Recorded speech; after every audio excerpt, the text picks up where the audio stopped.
นวะเกตัสสวามุตเทกุกามังปะกะตังมะญายังพุทโธปฏิคันนันตุอัสสยตังการันตะเรสังวริตุงวะพุทธิอาเยนวะจานวะเกตัสสวาอัมเมกุกามังปะกะตังมะญายังธัมโมปฏิคันนันตุอัสสยตังการันตะเรสังวริตุงวัฏเมอาเยนวะจานวะเกตัสสวาสังเฆกุกามังปะกะตังมะญายังสังโฆปฏิคันนันตุอัสสยตังการันตะเรสังวริตุงวัฏเม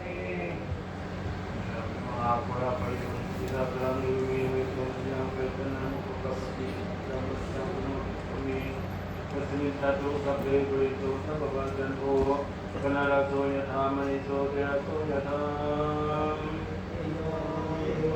Santosa parumo vinasatungate bhavan vantarano Sukhi kayuko bhava vivantana sile sanejang vata panchayino dhartharo dhamma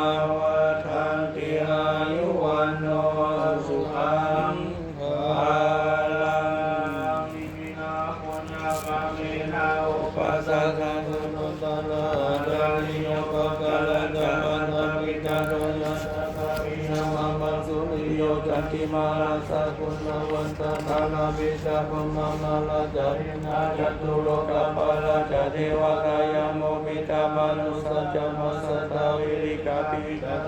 santa suki untuk penyanyi pakatani me sukan ganti me tanda tuki papa bina umamang imina punya kamena imina utisena caki pang sulabe jewa tandu patana tesana tesantane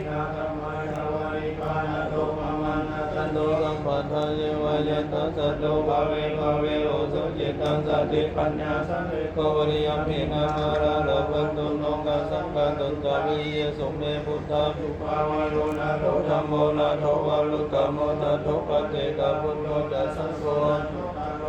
Deso Dhammanupa Vedampa Loka Sanglapantu Maruka Patadani Tuka Bayam Patam Janipaya Soka Patadani Soka Utu Sabde Pipani No Vidavadayami Sampatang Punyam Sampatang Sabde Dewa Anumodantu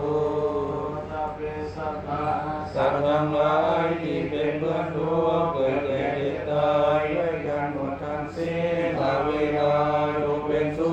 ขเถิดอย่าได้มีเวรแก่กันและกันเลยสัพเพสัตตาสัตว์ทั้งหลายที่เป็นเพื่อนทุกข์เกิดแก่เจ็บตายด้วยกันหมดทั้งสิ้นอาพยาปัสสาจงเป็นสุข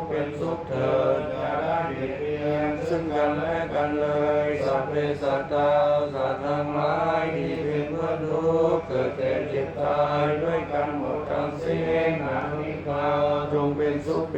เถิดอย่าได้มีความทุกข์กายทุกข์ใจเลยสัพเพสัตตาสัตว์ทั้งหลายที่เป็นเพื่อนทุกข์เกิดแก่เจ็บตายด้วยกันหมดทั้งสิ้นสุขีอัตตานังปาริหารันตุจงมีความสุขกายสุขใจ